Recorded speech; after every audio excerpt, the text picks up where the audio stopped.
Media in Canada in trouble. New political party in BC. Liberals look to censor the internet again.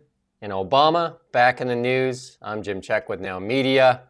On the phone with me, Ian Burns. One day we're going to actually have him like on the actually you can see him. He's got a little picture of him in the bottom corner. Beautiful day in the Okanagan again. Look at the sunshine and traffic flowing. How is it looking out there in Ottawa? It's very grey and it's a bit snow lying around that still hasn't melted. Few degrees, not a very nice day. Well, we got the weather here in the bottom corner of our live stream here.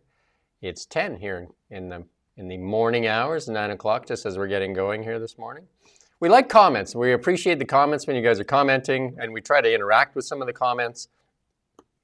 Some of the comments that the guy behind the computer there is telling us is that somebody said that they can't take me serious because of gold chains. Well, there you go. I'm very proud of our natural resources here in Canada, and I wear that. I used to work in the resource sector. I work as a controller at a mine site. I also worked in the sawmill industry working on the green chain for some people that understand it. So very proud of the resource sector, very proud of our heritage and our mining industry. So there you go. If you don't like it, I can wear a higher collar if that's going to cause you grief. And also someone said that Ian was a Scotsman. He is actually an Englishman. So there you go. Yeah, and a Canadian these days.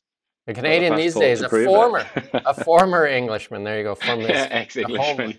a former Englishman from the land of the UK. There you go. We're going to kick things off though. Media, and we've been talking about this less. We talk about free the media. Media really in trouble here in Canada with Bill C-18 taking away half the traffic. Really, half the traffic for all media outlets, including ours, taking away traffic with Bill C-18. And also half the revenues for most of them. And then many media outlets, the government selectively funds some, and some of them getting funded. In the first story we have is Corus Entertainment. It just reported, it's a public company, and it just reported. And there's its stock chart over 10 years with the Liberals in power.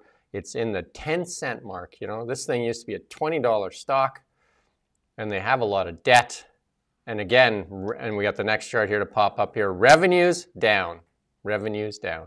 And they get a lot of tax credits. They get tax credits for they also run, they also create some films and movies and stuff like that and shows for television, but they also get the journalism credit. So sitting on their balance sheet there, and the next one here we're going to show you, they've got, just in receivables, like close to $22 million in tax credits receivable.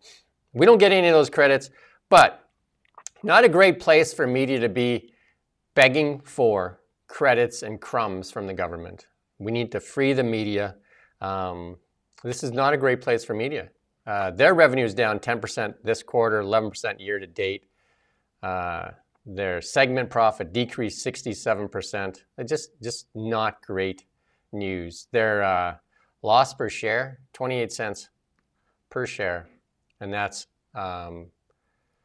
compared to last quarter this time of the year it's way worse than last time, right? So, And that's an 5 interesting cent. timeline that you've got there.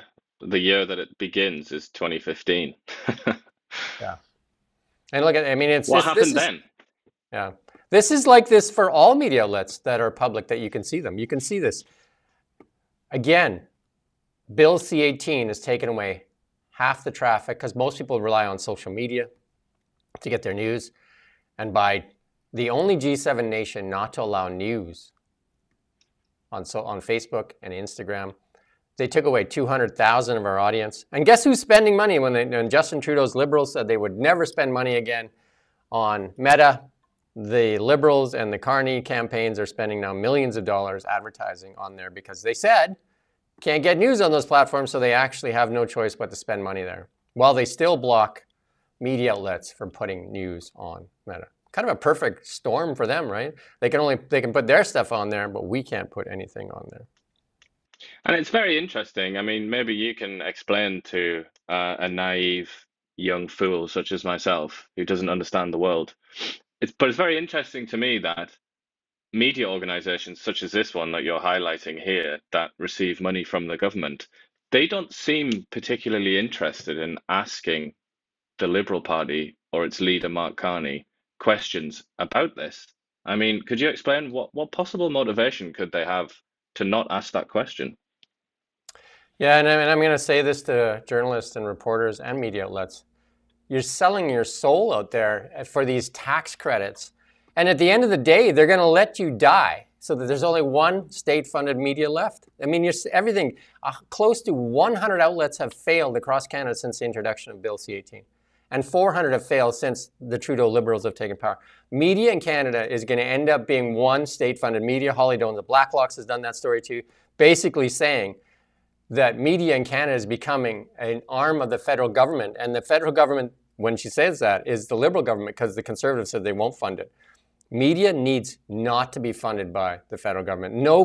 No country should have their media funded by the government and not have their freedom and independence. We need to wake up. Like they're going to slowly, like it's just like you're in a lobster in a pot, slowly boiling away. Look at your stock chart. Look no further than the stock chart if you're global. Look at it. Yeah, Let's but go back to as that well, stock chart. Go back look at to what's that stock chart. happened. Look at what's happened under a Liberal government, which has been handing out taxpayers' largesse to media companies for a number of years now. Can you go But back to look that? at what happened during that period. The media in general Back. became sort of There you poorer go. and less resilient. There you go. That tells you what's going on. And I can pull up Glacier Media. I can pull up all of them. And you can look at it. And you can see this is, and then they say they're there to help. It's not helping. It's not helping. What's helping is It's them. not helping financially, and it's also certainly not helping in terms of credibility because the word is out now, and I think the average Canadian now is aware that the media is subsidized. So immediately you lose your credibility when the people know that. I think they're a lot less likely There, to have faith in you, and already people have basically no faith in the media anyway. there's winners and losers in this. And the losers are independence for media and freedom for media. And look at the stock chart. And the winners are the government in power that gets to control media and have you begging for their crumbs. And also, they even made a threat. The Carney campaign made a threat to media and said, watch your questions or we'll cut off your funding like Conservatives will.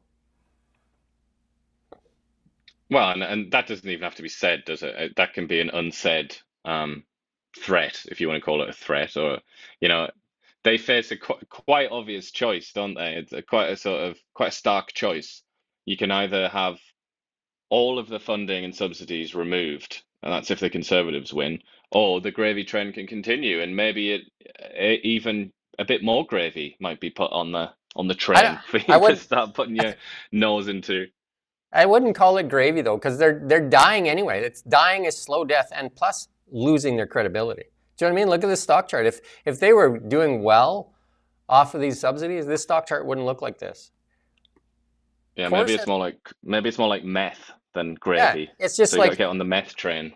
it's survival stuff but it's slowly dying. I mean, Global just did a whole bunch of layoffs.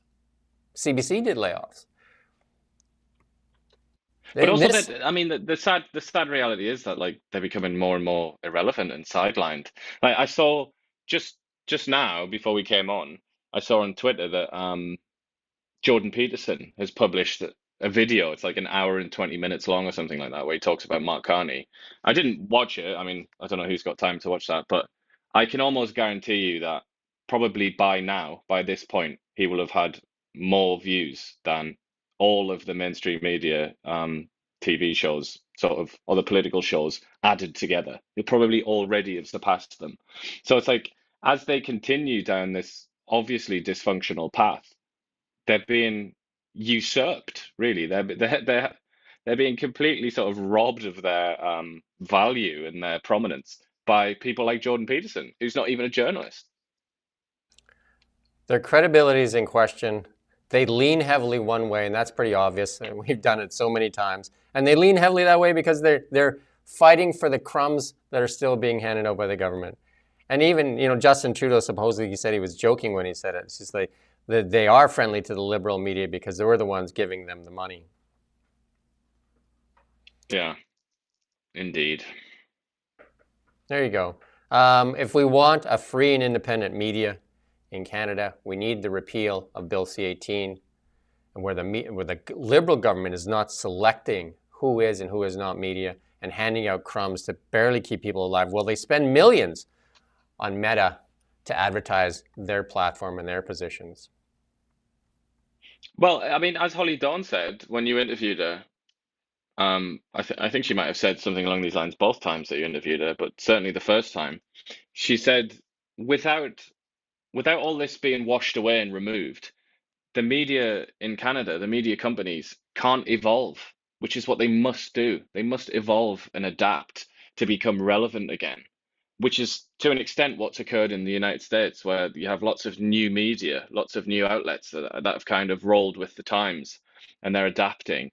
But that is not happening here in Canada because it's almost like that the need to innovate is being artificially suppressed by these subsidies. So you just kind of, as Holly Dawn said, it's like it just kind of, well, she said that they're becoming almost like crown corporations, didn't she? But I would say crown corporations are a lot more functional. They work a lot better than the media because they're just trapped like dinosaurs, you know, they're trapped and they're on the way to extinction in a very sort of sad and quiet and drawn out fashion. Yeah, it's like you're offered this life support, like barely life support, and they just like slowly dying, and they get slowly more and more control over the media. That's really what's happening. More and more control over the media of what's left. And they need to figure it out. They need to figure it out, and they need to say stop. They need to fight to have Bill C-18 removed. Because you know But what? again, But it's Phil, like it's a fundamentally conservative policy. Once again, a fundamentally conservative policy from the Liberal Party, which is I find to be quite ironic. They're trying to keep something alive in its sort of like old-fashioned state. They're trying to keep it alive against kind of reality. You know, reality's trying to get in, but the or Liberal Party with this policy is basically putting a huge shield around or something very old-fashioned that doesn't work anymore, and they're trying to protect it. And then they I also have this very old-fashioned view of the CBC, for example. Like, it's a very, very conservative I politics. I would challenge you on that because the actual result is they're not keeping it alive. They're slowly killing it. And then I think that that might be because they can control the message then, because it's slowly dying. So their statement that they're trying to keep it alive is actually slowly killing it. Look at that stock chart again. It's slowly dying. 100 outlets, close to 100 outlets have failed since the introduction of Bill C-18, which will be 2 years in June that Bill C-18 has been around. How many outlets? 3 more to fail here coming in the Lower Mainland here in May. They're closing their doors for good. So But what I'm saying is, in the process, they get to kind of keep yeah, this old system on life support, and they get to resist the change. That's fundamentally a conservative perspective, isn't it? It's like I don't want the new thing. I don't want the novelty to come pouring in to the media landscape. I yeah. want to keep it the same as it always was, nice and predictable. We've got our friends at CTV. We've got our friends at, you know, the Globe and Mail, and it will just persist, and it'll be that old kind of, it'll be the 90s forever, basically. And it seems to me that increasingly that kind of nostalgia in policy terms is starting to define this Liberal Party. That they are so conservative with a lowercase c. I don't mean that they're like the Conservative Party, which is more of a radical party now. But I just find that very interesting. It's just that yet another indication that the Liberal Party has become conservative. Yeah, and again, this is directly to journalists. Look at the stock chart. Look at what's happening. Look at it. It's not getting better. It's getting worse. Worse and worse and worse. You can't get financing. Chorus has lots of debt. You can't get financing. You already have a lot of debt. Like at some point here, Chorus is going to sell itself. I think there's already an offer made on it. It's going to end up selling out to somebody else, and it's probably going to be owned by American media companies, like a lot of the newspapers. A lot of the newspaper groups in Canada, some of the largest ones, are owned majority by American companies. Absolutely, and they're always keen to jump. And then the other ones that, you know, if it's not going to be the Americans, it would be like somebody from Qatar or somebody from the UAE who have money to throw around, and they want, they're not buying it because they believe in the company, they're buying it for To, influence. to move on here, but to be fair, we get zero funding from the government. We don't want funding. We want our audience back that we earned over 10 years serving this community. We want our audience back. We want our Facebook back. We want our Instagram back. We figured out how to make money doing it this way. So just give us back what we earned. Anyway, we're going to move on. New party kicking off here in BC, launch of Centre BC. This is basically reviving the old BC United Party that got rebranded. That was one of the bigger failures in Canadian politics as well, the rebranding of BC United, or the former BC Liberals to BC United. And that actually ended up being the collapse of the party for this last election. Yeah, I mean, it's fairly bold of this woman. I don't suspect that it'll go anywhere myself, just based on my own instincts. But you know, I don't all either, power but to hey, her. yeah, there you go. I'm sure there's a few people that splintered off of John Rustad's Conservatives that may join this new party, or maybe not. It may, who knows, right? How many parties will be in BC?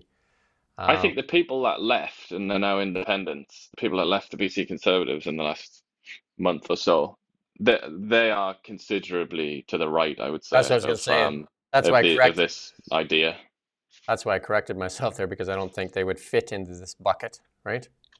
Definitely not. But what it does represent, I suppose, if you want to try and sort of extract some meaning from this, it does highlight how splintered and disunited the right is in British Columbia.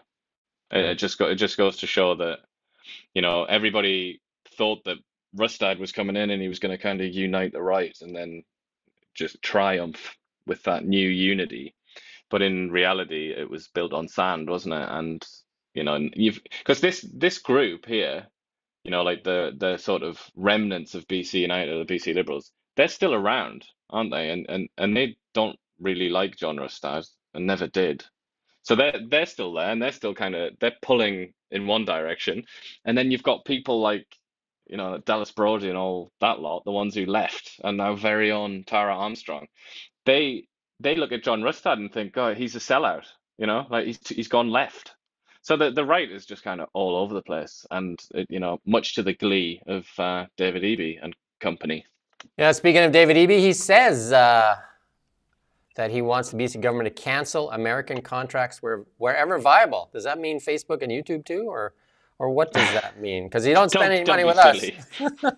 Don't spend any money with us, right?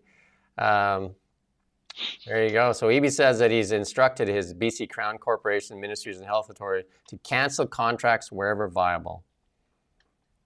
Yeah, and he was asked, and you know, he explained sort of what he meant by that, and he said if it's like way more expensive to choose a Canadian, you know, contract or whatever over an American one, then they won't do that.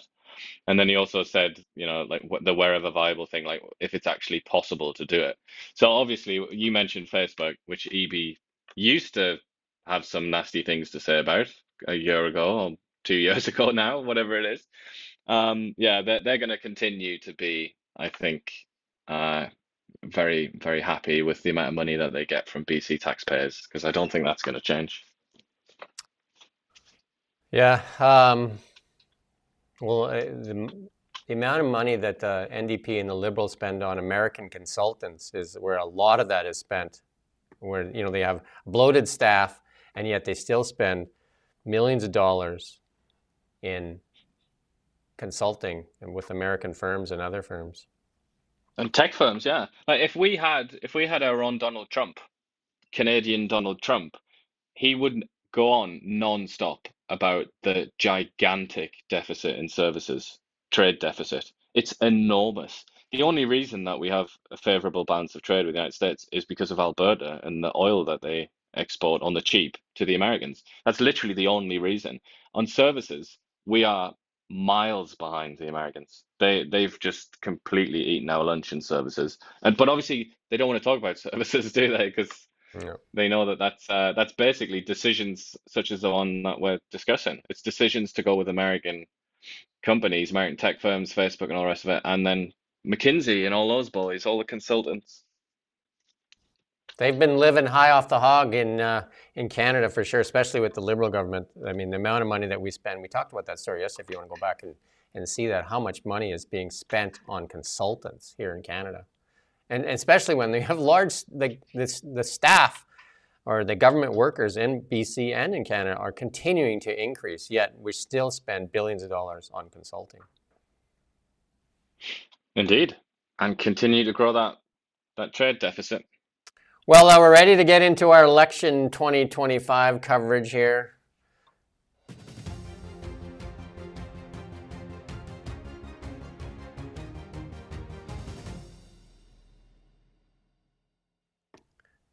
Kicking things off, old is new again, as the Mark Carney wants to censor web pollution. Here we go again. He's going to take another third attempt at regulating the internet. People should be worried about this. This was after Carney was heckled at a rally in Hamilton, and he said, we don't need that online, and hecklers had questioned a question. I don't know if he's going to use the clip, but it's just like somebody was shouting at him about his relationship with New York financier Jeffrey Epstein, a convicted sex offender who died in police custody in 2019. And Carney said, come on. That's a Joe Biden line, right? Come on. There are many serious issues we're dealing with. He didn't want to talk about that. One of them is to respect to really, and I don't get this part. One of them is with respect to really just the sea of misogyny. I don't know how that comment was. Misogyny, anti-Semitism, hatred, conspiracy theories, and the sort of pollution that's online that washes over our virtual borders from the United States. So he's blaming the United States for all this bad stuff because no Canadians would be doing this, I take it. He says he can take all the conspiracy theories, but these people are ushered out very quickly. We saw that, we played that clip yesterday when somebody asked a question as well, and the RCMP quickly grabbed the guy and threw him out. It's the exact same, Mark Carney has a very strong and obvious relationship with Britain, as do I. And, his wife's British. He went to university in Britain. He worked in Britain. He was a Bank of England governor and so on, if people need to know why. He was and possibly still is a British citizen. But I think he's plugged in. I think he's plugged into the British sort of the political class in Britain and what they talk about and prioritize, because this is the conversation right now that's going on in Britain. They're talking about all this, a sea of misogyny online, all the rest of it.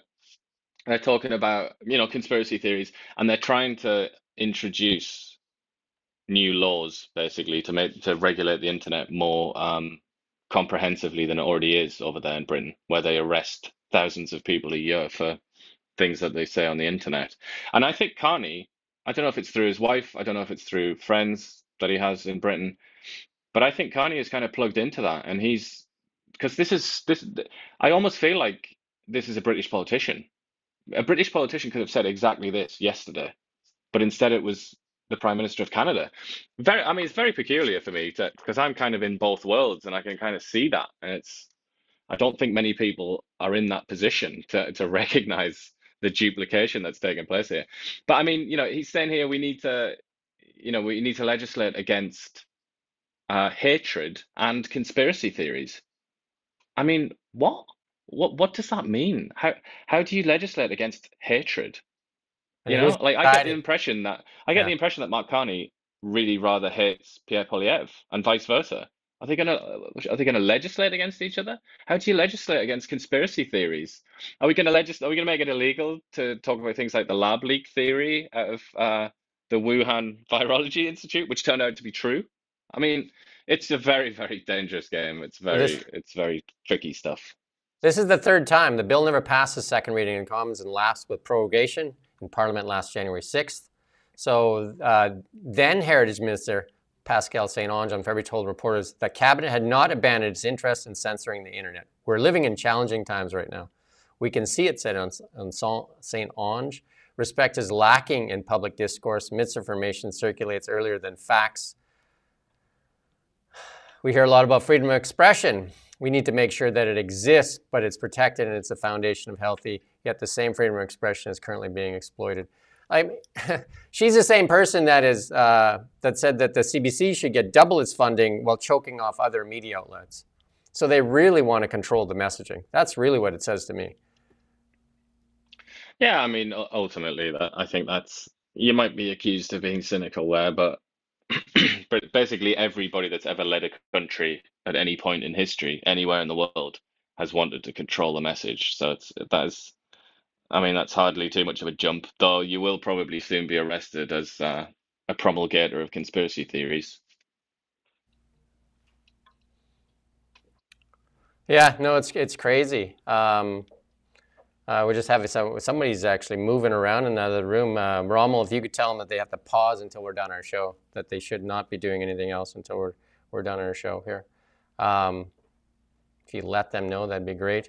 This is a serious thing. If they get this bill through, it'll be bad for Canada.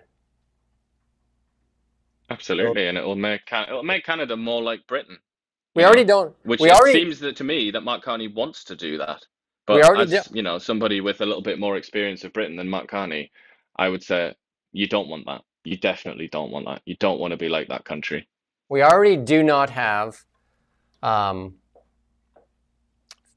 news on Facebook and Instagram, and this looks like to me a setup because they've already tried to get rid of X in Canada. Do we want to be a country like China, where you don't have certain social media platforms, where you don't have freedom of expression, where they're blocked because the government has decided which platforms fit their needs?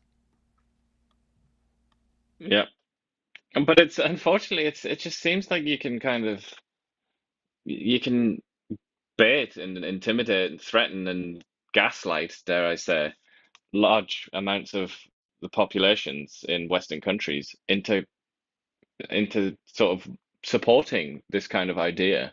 It seems to work. It seems to happen. The only reason that it hasn't happened in the US, which is an anomaly now in the whole world, not just within the West, but in the, on you know on the planet, is because they have the First Amendment, and it's extremely difficult to change the American Constitution. It's like a it's a once in a not even a once in a generation. It's like a once in five generation thing to actually go and change the US Constitution.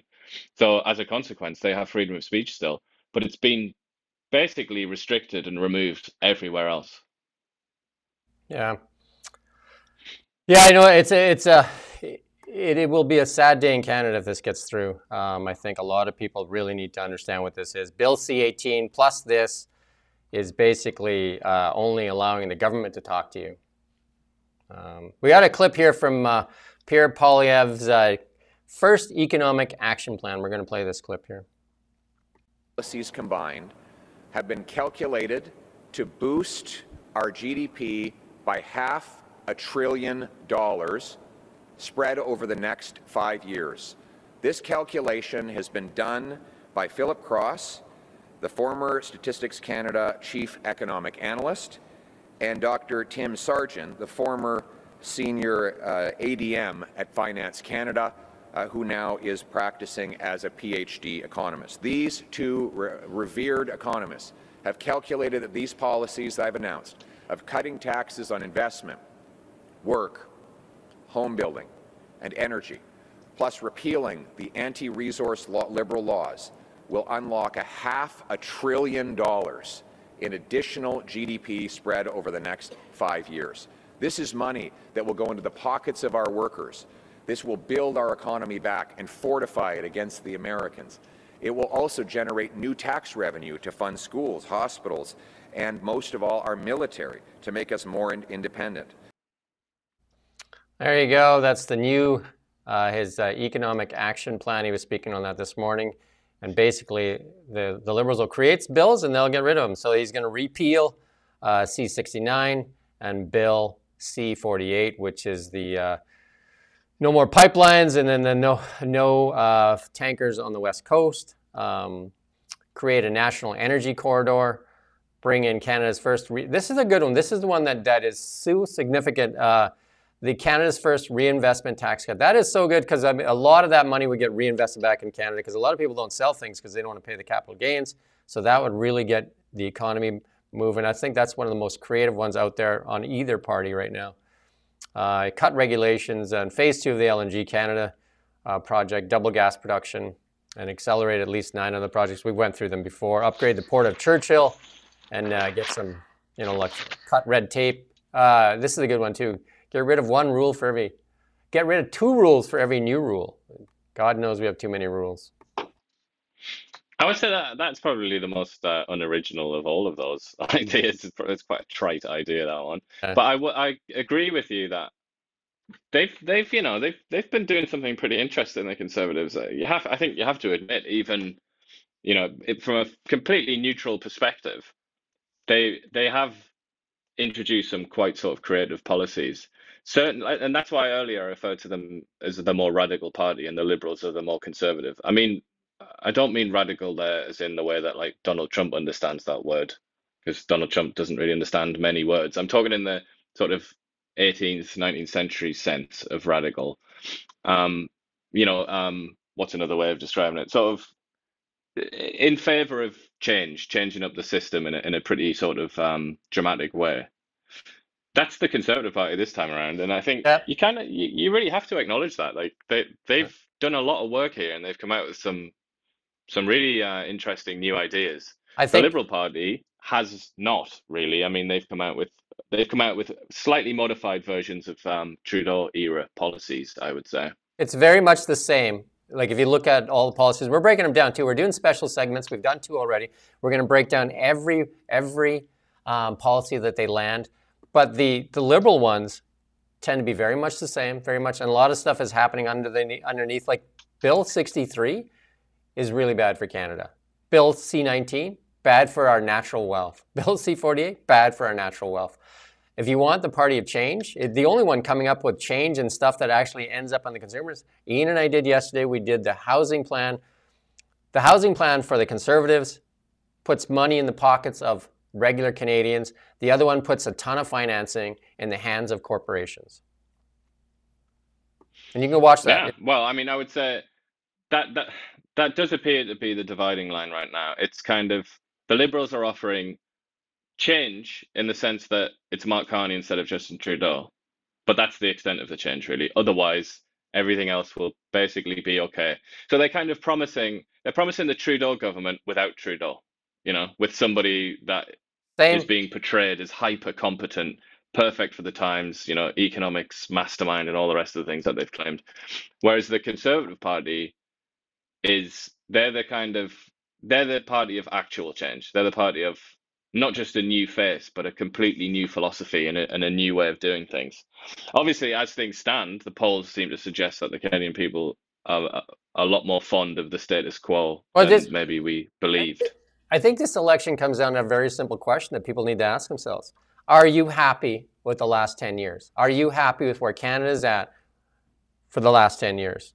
Or do you think Canada needs change, especially as a young person? That's a tough question to say that you want to stay where it is. Anyway, that's the question that should be asked.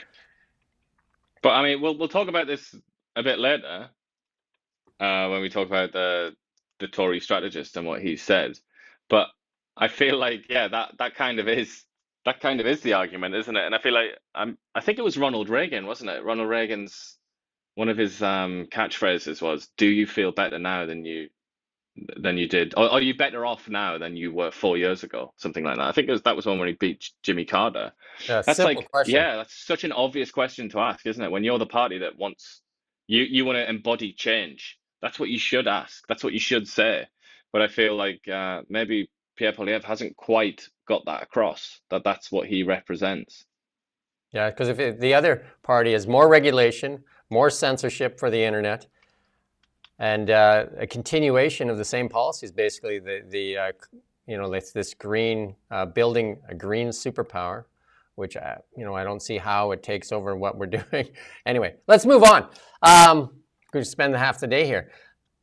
Carney getting a lot of heat for this one. Never heard of this group, and a lot of reaction on this. This is Prime Minister Carney said yesterday, "Can't believe everything you said." And he actually went at the reporter there when they were asked about his connections with Chinese business groups, pro-People's Republic business group, despite photos with it. And it's not just this one group. He actually took a picture with the full executive team. And he said, "I'm a politician. I go to events. There's hundreds and thousands of people in the course of the day. It's not a meeting, and somebody takes a picture with me." But it was actually like the picture was with the full executive team, so that would have been a staged photo. That wouldn't be just like, you know, guys walking up in a lineup. Like this photo, you could say that would be a staged photo.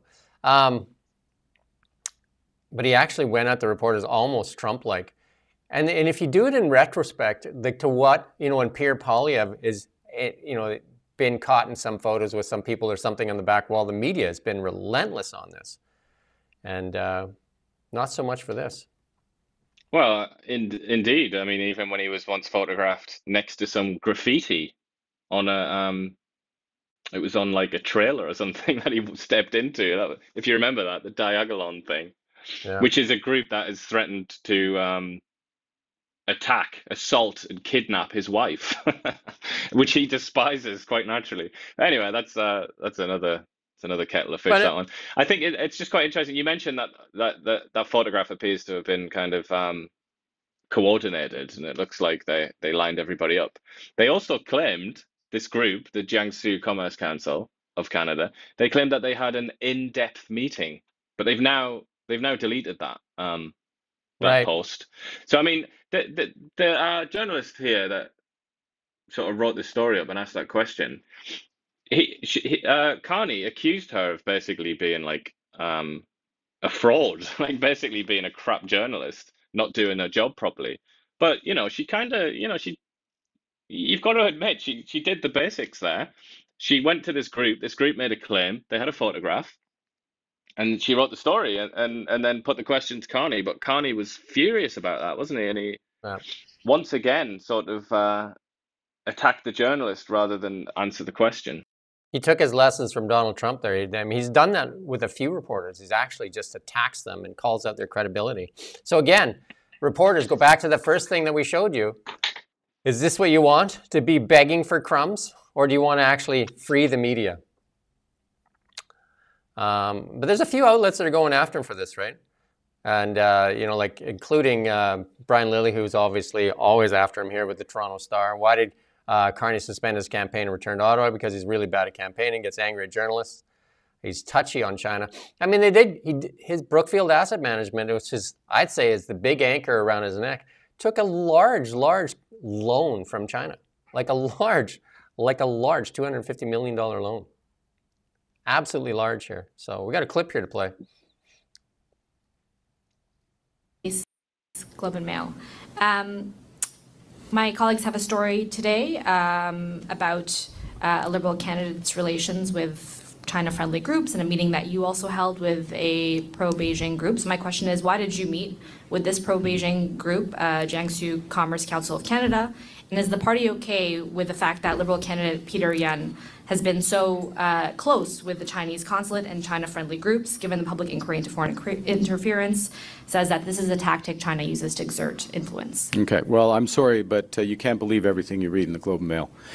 So in your question, and I guess in the article in question, you said I had a meeting with whatever your term was, Beijing group. I've never heard of this group. Okay. Never heard of this group. Certainly didn't have a set-up meeting with this group. Full stop. So check your sources before you write things like that, okay? Or your colleagues do. I'm a politician. I go to events where there are hundreds and thousands over the course of a day of different people there. That is not a meeting. If somebody happens to be in the room, takes a picture with me, that's not a meeting, okay? First point.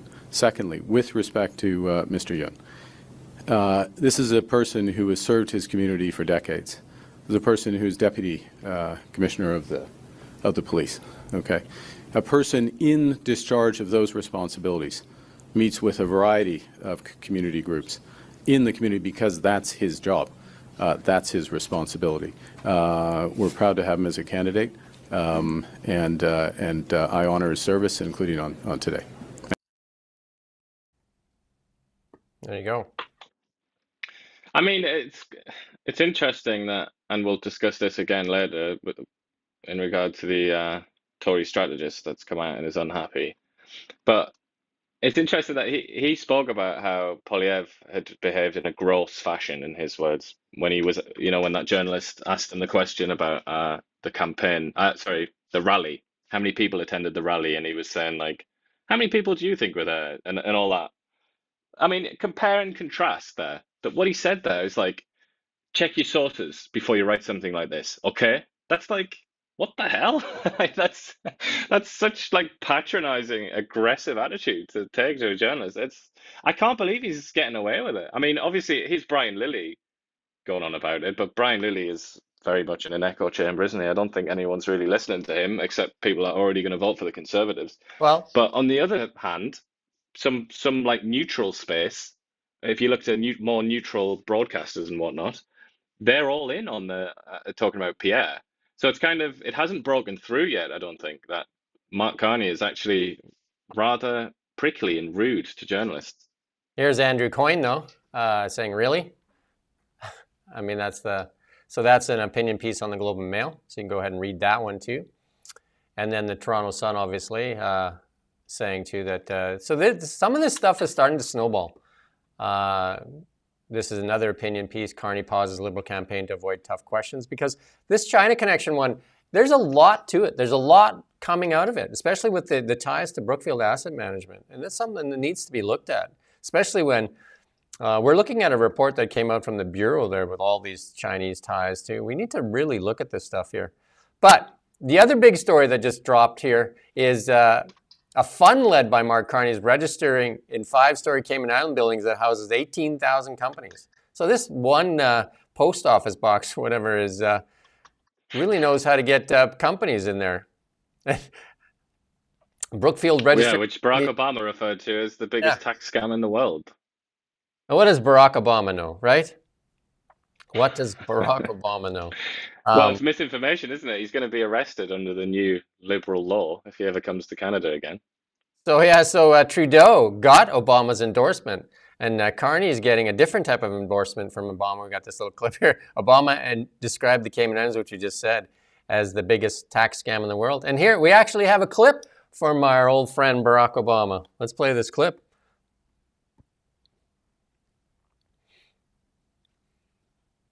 The next one there. We're almost looking for it there. It's the wrong link? Wow. You see if you can find it, because it's actually a good link. But we'll go on to the next one here. We got a clip here from Mark Carney.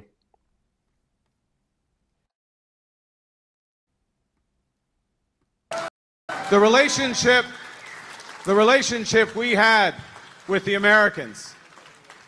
These guys weren't wrong. They want us to be the 51st state. They want to break us. They want to break us so they can own us. They want our resources. They want our water. They want our land. They want our country. And what do we say? You don't have to die. You don't have to die. Never. Never. There you go. One party's selling fear, one party's selling hope. So I guess it depends on where you want to go. So now they're after our water, everything. Like Chrystia Freeland said, there'll be tanks rolling in the streets. He said something like that as well, you know, because she was referring to a 4-year-old, wasn't she, that she supposedly, allegedly had spoken to. Carney said something like that, anyway, like a young kid said to him that, I think it was a girl, that she didn't want any tariffs in place or something, and he's using that to kind of bemoan the state that we're in. Yeah. Local experts talking about tanks in the streets, and another local expert talking about tariffs, 4-year-olds. So there you go. So the Liberals relying on the experts and selling. Yeah, he's also he's getting a bit. He's starting to become a politician, isn't he? Like before our eyes, because he said that. You know, the old relationship that we had with the United States is over. Like very dramatically delivered. If you remember, he said that a couple of weeks ago, and it was headline news everywhere, because it was actually quite interesting when he said it the first time.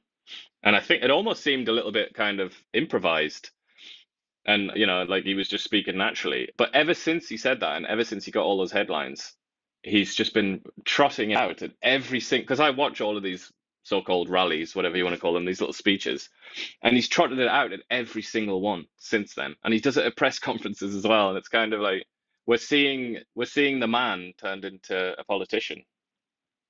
Yeah. And here's CBC actually talking about when I said selling fear. The CBC's actually caught on as well. So here's a little clip here.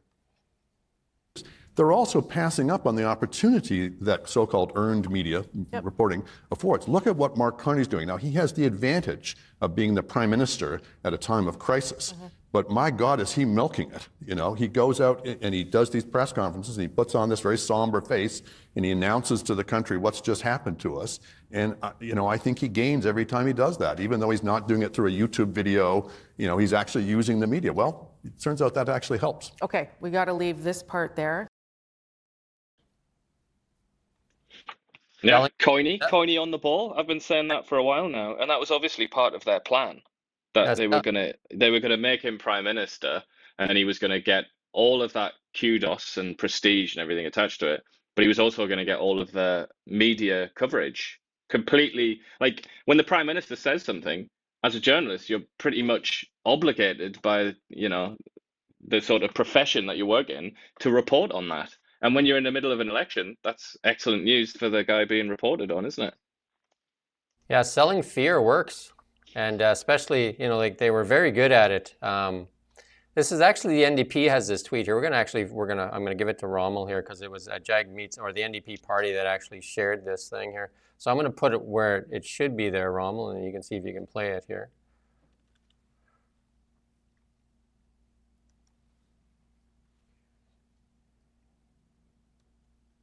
I don't know why it's not going in there.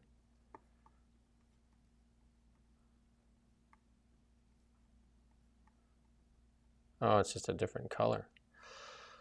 Do you see it? I put it in there a few times. Yeah, so selling fear seems to work, right? Well, he's also selling. Here we go. We got this. Strength, I guess you could say. Well, let's play this clip here from Barack Obama. On the campaign, I used to talk about the outrage of a building in the Cayman Islands that had over 12,000 businesses claim this building as their headquarters. And I've said before, either this is the largest building in the world or the largest tax scam in the world. He was talking about this place, Ugland House on the outskirts of the Cayman capital, Georgetown, the official address for thousands upon thousands of companies that exist largely as a mailbox, unless all of their employees could somehow be inside. Well, it's certainly not the biggest building in the world, so in Barack... There you go. Mark Carney must have saw that video back then and said, hey, well, if there's thousands in there, why don't we jam a few of our companies in there at the same time? But when he's asked questions about this, right away, he says, yeah, I did this to maximize the advantage, you know, bestowed upon the clients that we had, many of whom were Canadians, by the way, he likes to say. Yeah. But then he says, you know, if I'm elected, I'm going to make sure that everybody, you know, pays their fair share of tax, and I'm going to close these loopholes and so on and so on. But it's kind of, he seems to think that's good enough, or his, you know, his media strategists or whatever seem to think that's good enough.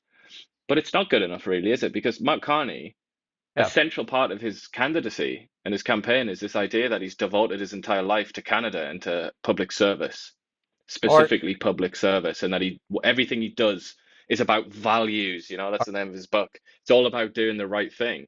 But that kind of contradicts what he did at Brookfield, does it not? I mean, how could he possibly have sat there for 5 years as the chairman of Brookfield Asset Management when it was doing things like this, effectively depriving the CRA of revenue, much needed revenue that could have been used to, you know, prop up services and healthcare and all the rest of it in Canada? How do those two things make sense? A life dedicated to Canada and public service on the one hand, and on the other hand, overseeing a company's tax dodging that deprived Canada of taxes and revenue. I even think more importantly, I think this is key, and you have to listen to this carefully because it's very key. Mark Carney not only built Brookfield Asset Management's wealth, tax dodging, he built his own wealth because most of his wealth came from Brookfield Asset Management, all the options he has. So he built his own wealth on the backs of Canadian taxpayers by dodging taxes. So there you go, ask yourself that question. Do you want somebody that took advantage of Canadians? That's how he built his wealth. And now he's saying now that he's wealthy, that he's going to close these tax loopholes. And one, do you believe him? And two, he should give it all back. Like if this was a conservative right now, they'd be screaming to give the money back and pay the taxes because he built his wealth on doing these things against Canada's interests. Against Canada's interests. He didn't look after Canada. It was against Canada's interests. He knowingly dodged taxes against Canada's interests to build his own wealth. Well, he would dispute that naturally, wouldn't he? But that is the accusation that's being made. Yeah. I don't understand how you would dispute that. Like, I mean, his wealth came from Brookfield Asset Management, and Brookfield Asset Management dodged taxes to make that company more rich. I would say that he was probably already an extremely comfortable man of means in 2020 when he was made the chairman of Brookfield Asset Management. He worked for Goldman Sachs for, I think, 12 or more years, maybe 15 years, and he was a really high up figure in Goldman. Goldman Sachs are not very famous for giving people low salaries. So he'll already have been absolutely wadded even back then, before he became Bank of Canada governor. So I'll switch what I said. He increased his wealth by dodging taxes that belong to Canada. Well, you could say, yeah, whatever remuneration he was given in whatever form by Brookfield, you could say that was derived in part from his overseeing of various funds that were in tax dodging jurisdictions such as the Cayman Islands and what was the other one? Bermuda. Yeah, so why not, one, move the headquarters of Brookfield Asset Management back, two, pay the taxes that are owed, and then give up the wealth that you've generated from that by dodging taxes that belong to Canada. Yeah, well, the sad thing is though, and he has said this, like it was all legal, and that's accurate. It's right. It is all legal. So it's immoral rather than illegal. But we persist, you know, like how long has this been going on now? Like things like the Panama Papers. I don't know if you remember that big scandal when the Guardian got hold of, well, it wasn't just the Guardian, a few publications got hold of basically like the receipts from lots and lots of investors and companies and the way that they dodge taxes. It's just kind of, it's a strange situation where everybody knows this happens and it's just tolerated for some reason. That if you make enough money, if you're rich enough and you can afford the superstar lawyers and accountants and all the rest of it, then it's just like one of the perks of being that powerful and wealthy is that you get to hide your money in some stupid British territory in the Caribbean that shouldn't even exist anyway. So my biggest point there is he wraps the flag around himself and says that he's been here for Canada the whole time. He's been taking advantage of Canada the whole time. Well, certainly it's true that he was the chairman of Brookfield Asset Management, and Brookfield Asset Management was taking advantage of low tax or no tax jurisdictions at the expense of the CRA. That's undeniable, yeah. Anyway, let's move on. This is a CTV story. If Pierre Poilievre can soften his edges, he could win. Look at that. CTV offering a sprinkle of hope. And who's in the picture? A couple of gray hairs. There you go. Well, I don't know what to say to that, really. His edges weren't very soft at all when he was 30 points ahead in the polls. I think it's about something other than how soft or coarse his edges are. And then another opinion piece on the National Post that says Poilievre finally vindicated for refusing security clearance. Even Tom Mulcair said that it was a nothing burger and that the Liberals were just using it to and the media that kept using it to say that Poilievre refuses to get a security clearance. Tom Mulcair, former leader of the NDP party and now analyst on television there, said that he wouldn't get it either. He supports Pierre Poilievre not getting it so that he can speak freely, and that's what Poilievre said the whole time. But even when I was doing that interview with Kay Desjardins here for NDP Canada, he tried to play the card, and I stopped him, and he said, "Yeah, you're right. I mean, I just had to throw it out there because, you know."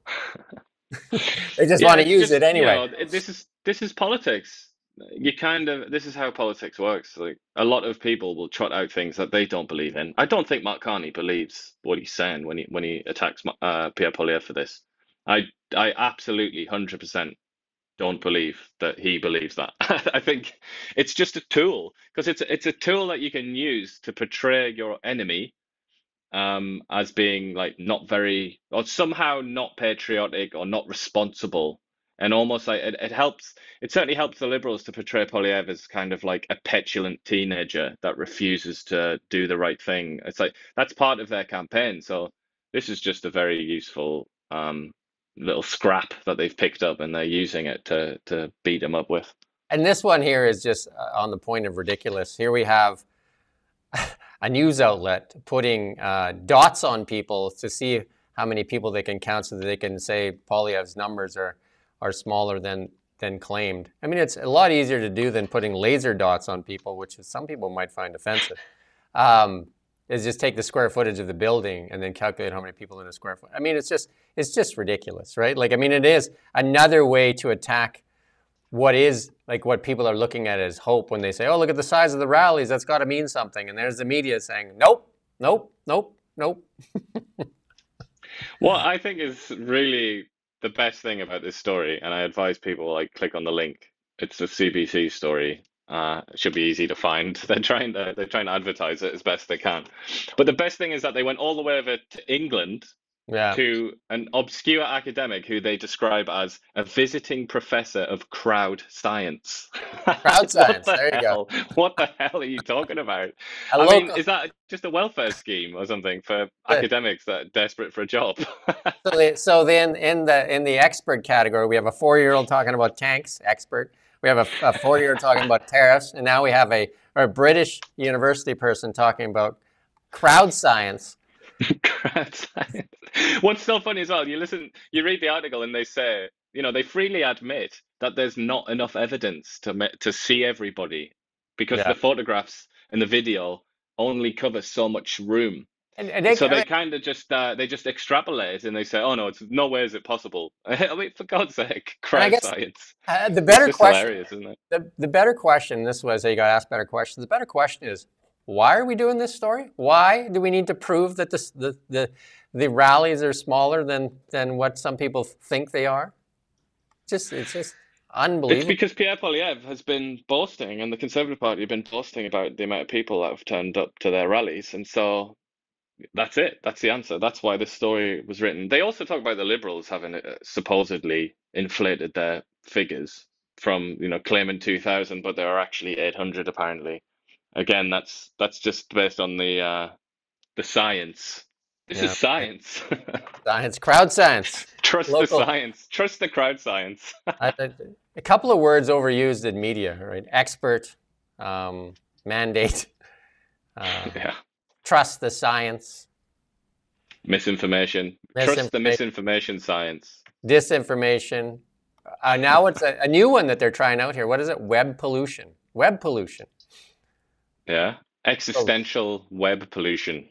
In China they want, because maybe that's what they want here. In China, they give you a credit score, like whether you've said anything bad on social media will relate to if you can travel or not or do certain things. So, and we've seen that.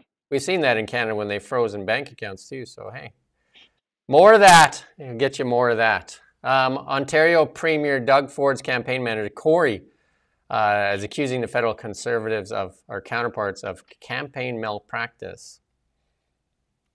There you go. This guy is he's quickly becoming the most despised man in Pierre Poilievre's universe, I would say. But he's quite a respected figure. He worked to get Stephen Harper elected, and he was involved in Doug Ford's. Doug Ford has now won 3 majorities in Ontario, and he was involved in, I think, all of them, but certainly the last one. I think he was in charge of the last one, so he's got the sort of experience, let's say. But this is the second time he's intervened now, and he's said that Poilievre and the Conservatives, as things stand, are going to lose the election. It's a certainty in his, or just about in his view. And he says that it's because the Conservatives, and particularly Poilievre, have failed to pivot to the main issue of this campaign, which is Donald Trump. Yeah, I mean, I would say, like, one thing to look at there, if he was working for Ford. I mean, a lot of people accuse Ford of being liberal, and some people, he says he's conservative, but I don't know. Doug Ford, there's no question in my mind that Doug Ford is liberal. not liberal as in Liberal Party, but like he's a liberal. Like that's definitely his political philosophy. I can't imagine how anybody would deny that. That's what he is. But then I would say, and this is almost certainly what this Corey fellow would say, that's what he had to be to win in Ontario. And that's also, I mean, I'm not saying you have to be, I mean, I think Pierre Poilievre is a liberal as well. A lot of people probably laugh at that, but I mean, if you want to go into a political science department and ask some professor, he'll probably tell you the same. He is comes from a liberal background. It's like a classical liberal, but it's still liberalism. But yeah, what this chap here would say, Corey, is he doesn't necessarily have to be more liberal. He just has to focus on the things that matter. And that's what Doug Ford did. Like he says in this chat, he has a chat with Vasi Kapelas here. He says that originally the plan to get Doug Ford re-elected was based on cost of living, and it was based on the carbon tax. That was the plan. And then Donald Trump turned up and did his crazy things, and they completely changed it. They flipped it on its head, and they went all in on Trump or anti-Trump. And obviously they won a massive victory. So he's not making philosophical points here. He's talking about campaign strategy, and he's just saying that the Conservatives have just got the strategy wrong, the way that they're presenting themselves and the things that they're focusing on. Yeah, let's move on to the Chinese EVs coming to Europe, and they're already in Europe, but they're talking about removing some of the tariffs and replacing them with just like some minimum prices and that, right? So to get Chinese EVs. They may not like that at the end of the day, because Chinese EVs are definitely going to compete very well against the Euro automakers. But I mean, it's bad news for the Americans, though, isn't it, in a way? Because they'd succeeded in building this kind of coalition of countries that were very hostile to Chinese trade practices, which are notoriously naughty. They misbehave all the time with subsidies and all the rest of it, currency manipulation. But the Americans that created this coalition, of which we are a part, that's why we have 100% tariff on EVs, because it was all about working with the Americans to try and, fend off the beast of the Chinese EV industry. But now, since Donald Trump has decided to soar off his own legs with his stupid tariff policy, the European Union and China are now, this is a signal, isn't it? This isn't necessarily about like hard policy. This is a signal from the European Union to America saying, we're going to get in bed with the Chinese if you don't stop being ridiculous. Yeah. Michelle Obama says her and Barack aren't divorcing and blames society for rumors. Yeah, well, if they get that bill passed in Canada, it won't be coming through Canada because it'll stop all that. But there you go. What I love most about this is that it's society's fault. Like, what are you talking about, man?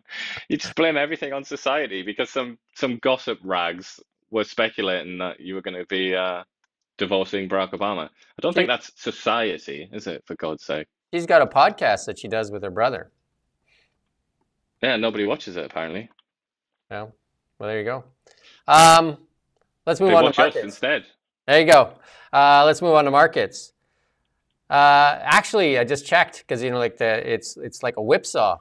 Actually, so like up and down. I could say a whole bunch of jokes there, but I won't.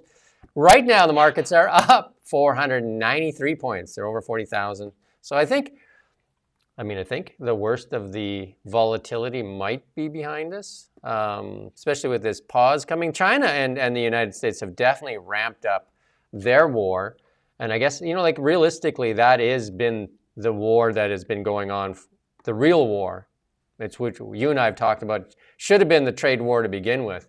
And it's been something that's even though a Biden administration tried to fight it, is China's taken a lot of the manufacturing in the world and a lot of the manufacturing jobs in Canada and the US, including like Apple, like manufacturing their phones over there. Many of the apparel brands do it over there.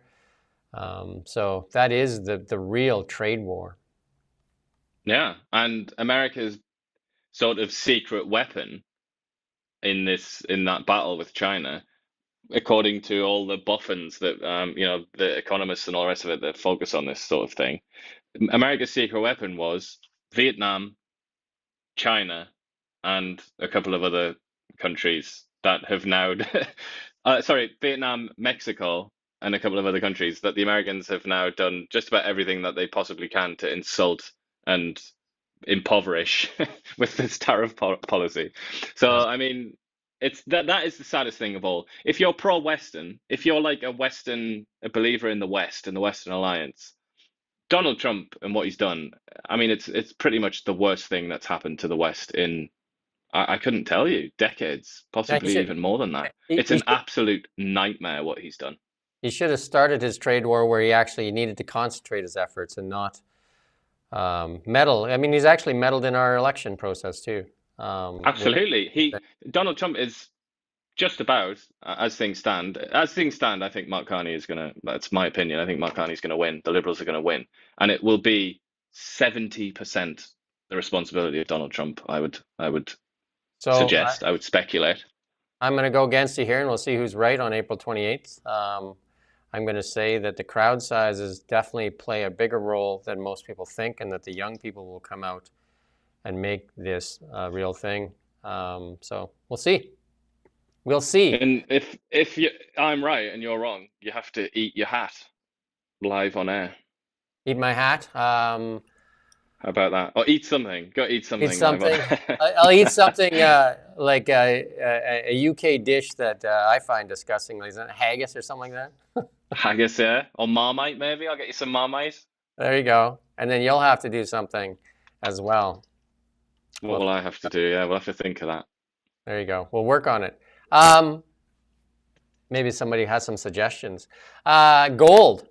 Gold, definitely the canary in the coal mine. Gold, one of my favorites, and that's why I wear these gold chains, because I love our resource sector, and I used to be a mine site controller.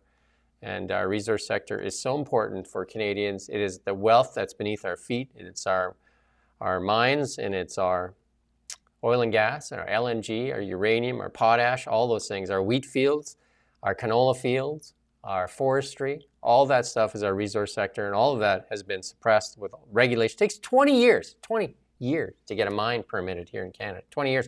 And you know, we have some of the best miners in the world, and guess where most of them mine? Not in Canada. Not in Canada. They go elsewhere because it's almost impossible to get anything done here in Canada. And that's that giant sucking sound we're talking about where capital leaves Canada and goes somewhere else. So gold continuing to rock. And then a lot of this has to do with what Donald Trump is doing with the tariff wars too. Japan was dumping T-bills, which hurts the dollar, which drives up gold. And I would say China, the largest holder of US T-bills, is likely doing the same. And China and Russia, two of the biggest buyers of gold for the last, like 10, 15 years now. And when the US government under the Biden administration weaponized the American dollar and the SWIFT system, again, more and more countries look to gold as their reserve asset. Canada, the only nation in the G7 to hold zero gold. It's also important there what you mentioned that about those countries. Russia, I believe, is the biggest producer of gold in the world. But then if you look at like the BRICS team, they've also got South Africa there. They have an enormous amount of gold. And so do the Chinese, I think, have a reasonable amount of gold. So they're sitting pretty. They've got a lot of gold, that kind of Canada has the Axis or whatever you want to call them, the BRICS people. Canada has a lot of gold mines, or gold reserves in the ground. And then the one mine that is going as IAMGOLD, it's the Cote mine in Ontario. Ontario is still got some mines going on. British Columbia, really tough to get any mines going here. There used to be lots, we have all that stuff going on in the northwest part of British Columbia. Very tough to get anything going here, though. You got to convince Adrian Dix now, haven't you? Yeah, he'll sell you a heat pump as opposed to forget the gold. Have a heat pump. You don't need a mine. You don't need that silly gold. Gold, according to Mark Carney, was a good Bank of Canada governor when they sold most of the gold here. Most of Canada's gold was sold in 2015, 2016, the start of the Liberal government there. They said it was an antiquated asset and of no use. And guess what we do hold a lot of in our reserve assets? And because people have the reserve assets, people have it usually as a mix of gold. Canada's is mostly US T-bills. And then there's a bunch of people cheerleading the demise of the US dollar. You better take a look and see what we hold as reserve assets before you start cheerleading. It's like a Tim Walz moment. Bitcoin. Bitcoin looking like it's ready to make that move back to challenge its previous highs there. I think Bitcoin is building that base. It looks like that. And our friend gold there is looking really strong on the chart for sure, right? But gapping that much though too, you could see it settle back. So, but on to Bitcoin, it looks like it's hanging on to that that $80,000 mark there. So, and then Canadian dollar was up to 72 cents this morning, and that is again mainly due to weakness in the U.S. dollar, right? Before we start cheerleading the demise of the U.S. dollar, though, we better take a look at what we're actually cheerleading. So, David Eby, you said that you couldn't give the $1,000 rebate because of the status of the Canadian dollar and the Trump tariff stuff. Well, here you go. Now you can give them money. Look at that. The Canadian dollar doing better than it has in quite a long time. They can go way back now into November. Canadian dollar should be a lot higher. If we get a pro-resource government, you're going to see the Canadian dollar in the mid-80s. I'll make that prediction right now, and you can eat some cheeseburger and chips or something like that. I don't know. All right, yeah, no problem there. But how about some Bud Light, some really weak beer? How about that? Maybe, yeah, and a beaver tail or something. But right. I would say the resource, yeah, that probably would happen, wouldn't it? But it wouldn't necessarily be to their advantage. The oil companies in Canada, they like a low dollar to US dollar, don't they? All the manufacturers, that's why a lot of people say the Canadian dollar has been artificially suppressed for a long time to the benefit of manufacturers, corporations, and to the detriment of the Canadian consumer. Right? Yeah. Because you get cheaper labor rates, even like even right now, Canada's average salary is cheaper than the Americans. It used to be the other way around. So you get cheaper labor here to manufacture or to, and you sell at USD commodity prices, so you get that spread. So it's actually was an advantage, and that's why the dollar was kind of like artificially pushed down many times. We're getting a Bank of Canada rate call here, I think April 12th. And I believe we're going to see a half-point cut to kind of stoke this economy that is faltering pretty badly. Like our economy is sputtering. Like if you want to consider an 8-cylinder car, I don't know how many of those cylinders are firing. Not very many. Yeah, it's that's exactly what Tiff Macklem says as well. That's pretty much an accepted opinion right now, isn't it? Yeah. In our AI and tech world, we don't have any images to show you, but it looks like former OpenAI CTO Mira Murati is starting up her own startup, and she's record-breaking $2 billion seed round. There you go. Thinking Machines Lab. So look at all this AI money is pouring in. Google's Gemini 2.5 Pro AI model now available for free. So lots of free models out there. Grok free. There's versions of ChatGPT that are free. In the EV world, Lucid acquires Nikola's factory and some assets and offers jobs to workers. So there you go. Lucid not doing well either. Lucid doing better than Nikola though. And I think Trump pardoned the CEO of Nikola that ended up doing some jail time for securities fraud, right? So there you go. And then Tesla. The new Cybertruck, a cheaper Cybertruck, now available for sale in Canada, in the United States so far, for $62,000. They've kind of like slimmed it down, took some options out of it, and they got a cheaper truck to kind of compete with a lot of the other trucks down there in the $62,000 range for a Cybertruck. And then lastly, they get good deals then, though, don't they, the Americans? They get better deals than us, that's for sure. And then the meme section, and this is one that applies to our Okanagan Valley here. Local man can't wait to get out there, and this applies to me actually, and that is to get out there and suck again at golf, right? Yeah. It's kind of like, at least you can hit the ball. I can't even do that, so it's kind of like the memory of like there's some fast food joints that I go to once a year because I forget how bad the experience was, and I go back again and says, why do I keep coming back? But there is a memory from your youth that is just like, oh my God, I love that. And You must have a fast food joint that you love that actually disappoints when you actually go and fulfill the urge. Do I? I mean, my kind of go-to is the one and only McDonald's, and I must admit, I have to confess that every time I'm delighted with myself, very pleased with what I've done. There you go. So usually I get what I want out of McDonald's. I mean, Subway, I would say that tends to be somewhat of a disappointment when I go there. I mean, I had some fond memories of the old bucket of chicken from KFC, and I actually liked eating it the next day when it was cold and not as like greasy and runny. You eat it when the grease is all coagulated, right? Yeah, you don't want that, do you? But it's very expensive now for the old bucket of chicken. Yeah, I mean, just everything's expensive. Tim Hortons can be quite expensive, And especially for what you get. And this one is so relevant to most people right now. If you have money in the stock market or retirement assets, is you keep checking the internet to see whether or not you're rich or bankrupt. Courtesy of Donald Trump. Yeah. I mean, how much longer are we going to suffer this volatility, I wonder? Well, till they can milk every last dime out of you. How's that? Yeah. Oh, that guy looking at his phone there. That's sap. That's Tim Waltz, like looking at that app there. Yeah. Tim Waltz moment. There you go. When Tim Waltz said that, like that's what I say, like people, if you're starting to cheerlead the demise of the U.S. Treasury bill, keep in mind that Canada's most of its assets, reserve assets, are in U.S. Treasury bills.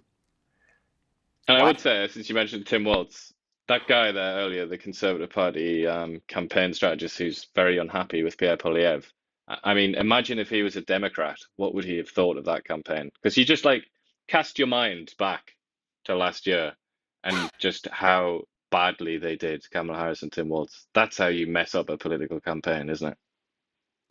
Yeah, but they also had the polls in their favor too, and it looked like they were going to win. So I don't know. So there you go. Misty says that she likes the McDonald's. I do too. I think the McDonald's coffee, if you're going to buy coffee, McDonald's is cheaper, and it's actually pretty good than McCafe. And I find that it's like really a lot of, what is it? What do they call it? Torrefaction or something. It's like really it's quite bitter, I find. I actually prefer Tim Hortons coffee myself. Well, there you go. One for the Tim and one for the MacD. And Misty's on my side, so there you go. You lose again. But like it's definitely, both of them are a lot cheaper than the fancy brand, where you get that fancy cup, picture of the girl in the cup, and you pay a lot more. So there you go. That's it for today. We're back next week. We'll probably do another show too on a platform things. We're going to try and do a lot. We're going to catch up on a lot too. So we're going to do breaking down platforms, and there's lots to break down because we'll catch up on a few. We did housing yesterday, so we'll break down some platforms today because that's what's all important. This is when you matter and your vote matters, and so this is when they're offering you everything. So this is the time to ask for everything too. So there you go. We do thank you for watching Now Media. We don't just report the news. We live here too. We're your neighbors, bringing you stories that matter to all of us. No government funding, no outside influence. Kelowna Now, local, independent. News you can trust.